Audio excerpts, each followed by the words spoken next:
안녕하세요. 알기 쉬운 노동상식교실. 오늘 주제는 이주노동자 고용허가제입니다. 저는 광주광역시 비정규직지원센터 상담실장으로 있는 김춘우 변호사입니다. 안녕하세요. 몽골에서 온 이수영입니다. 과거 비교하면 이제는 주변에서 외국인들 쉽게 볼 수 있잖아요. 네. 결혼해서 오시는 분들, 유학 오시는 분들, 일하러 오시는 분들 등 목적이 다양하게 하는데 예. 일하러 오시는 분들이 주로 무슨 비자로 오시나요? 예, 주로 비전문 취업 비자, 그러니까 E9이고요. 방문 취업 비자 H2로 들어옵니다. E9 비자는 동남아 출신들, 지역 노동자 등 16개국, 그리고 H2 비자는 중국, 구소련 출신 동포들이 해당됩니다. 외국인들 때문에 내국인들이 일자리가 없어진다는 지적들이 있는데 네. 어떤가요? 예, 기본적으로 내국인들이 기피하는 3D 업종에 배정이 되고요. 건설업 등 내국인과 경쟁할 수 있는 업종에 이주 노동자들이 배정되는 경우는 극히 드뭅니다. 네. 법적으로도 이주 노동자 채용하려는 사업주는 일정 기간 내국인 구직 노력을 한 후 채용을 하지 못했을 때 비로소 이주 노동자 배정을 신청할 수 있거든요. 네. 그렇기 때문에 내국인의 일자리를 이주 노동자들이 잠식한다는 주장은 상당히 과장된 게 아닌가 생각이 됩니다. 오히려 최근에는 국내 기초 산업을 떠받치고 있다는 생각이 들 정도입니다. 이주노동자들이 절대 다수가 재정금을 받기 때문에 이 일자리를 국내인들이 대신하게 되면 기업의 인건비가 상승되고 예, 이로 인해 물가 상승이 불가피하겠네요. 예, 그런 측면도 있죠. 시민단체에서 고용허가제를 폐지하자고 하는데 고용허가제가 뭔가요? 예, 주로 취업비자인 E9으로 오신 분들에게 적용되는 이야기인데요. 쉽게 말해서 사업주가 이주 노동자를 고용하는데 고용노동부 허가를 받아야 하는 제도입니다. 사업체 규모에 따라서 이주 노동자 배정 한도가 정해져 있죠.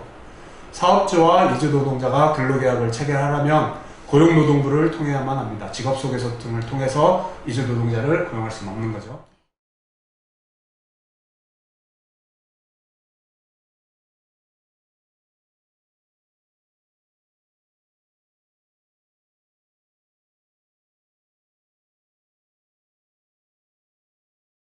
이주 노동자들이 국내 취업하기 위해서 어떤 과정을 거치나요? 네. 본국에서 기본적인 한국어 시험 봐서 일정 점수 이상을 취득해서 자기 순서를 기다려야 하고요. 네. 그 후 사업주가 이주 노동자 채용하겠다는 고용허가서 신청을 하면 한국에 오기 전에 본국에서 해당 사업주와 근로계약을 체결하게 됩니다. 우리나라 입국 후 2, 3일 정도 기본 교육을 받고 해당 사업장으로 이동해서 근무하게 됩니다.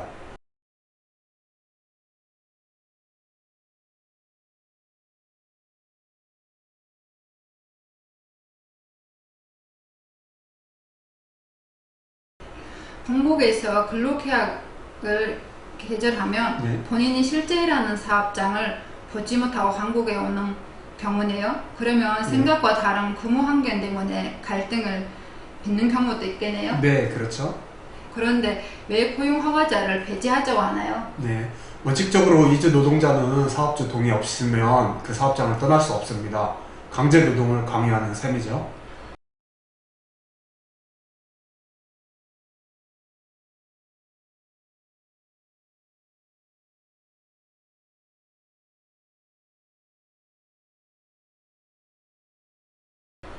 그 회사 다니고 싶지 않아도 이직을 할 수 없다는 건가요? 네, 그 회사에 다니기 싫으면 자기 나라로 돌아가라는 거죠.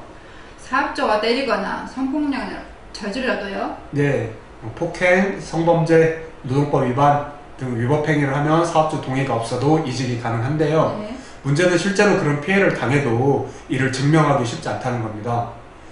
폭행, 성범죄 등은 특히 CCTV 영상, 동료들 증언이 매우 중요한데요. CCTV 영상은 보존기간이 길지 않아서 참다 신고를 하면 이미 영상이 사라진 경우도 있고요.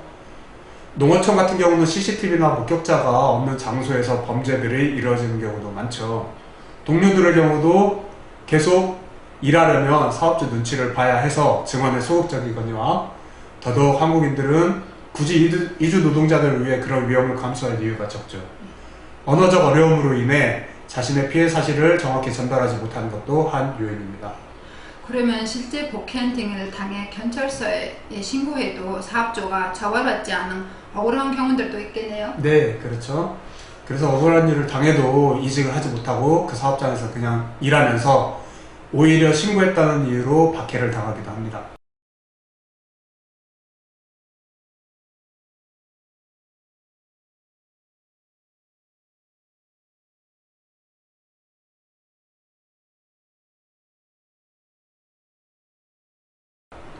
평소 주위 친구들이 궁금해하는데 그것들은 좀 물어볼게요. 예. 비자가 끝나는 미등록 노동자, 이른바 불법 제조자도 퇴직금을 받을 수 있나요? 네, 물론이죠. 체류기간이 지났거나 일을 할 수 있는 비자가 아닌 사람이 일을 했다 하더라도 노동법상 권리는 다 보장이 됩니다. 1년 이상 계속 근무했으면 퇴직금을 받을 수 있고요. 일하다 다치면 산재보험 적용도 받을 수 있습니다. 친구가 10개월분 임금을 받아서 노동청 신고했는데 예. 사장님이 돈을 안 준대요. 예. 국가에서 주는 재단금을 통해 마지막 3개월분을 받았는데 예. 그 이전에 임금을 못 받았어요. 예. 어떻게 방법이 없을까요? 예. 임금 체불액이 많은 회사라면 이미 빚이 상당히 많은 것일 가능성이 높습니다. 이 경우 회사의 땅, 건물, 기계 등이 이미 경매에 넘어갔을 가능성이 높은데요. 임금이 체불되면 바로 회사의 재산 상황들을 파악해서 경매 절차에서 기간 내에 배당을 요구해야 합니다. 배당을 요구하더라도 우선 절차에서 밀리면 돈을 받기 쉽지 않죠.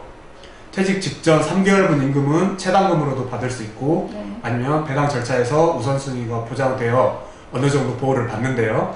하지만 그 이전 나머지 임금들은 받기 쉽지 않기 때문에 임금 체불이 길어지면 빠른 대처가 필수적입니다. 네, 오늘 이주 노동자들의 허가제 등에 대해서 알아보았습니다. 많은 도움이 되시기를 바라며 이상 마치겠습니다.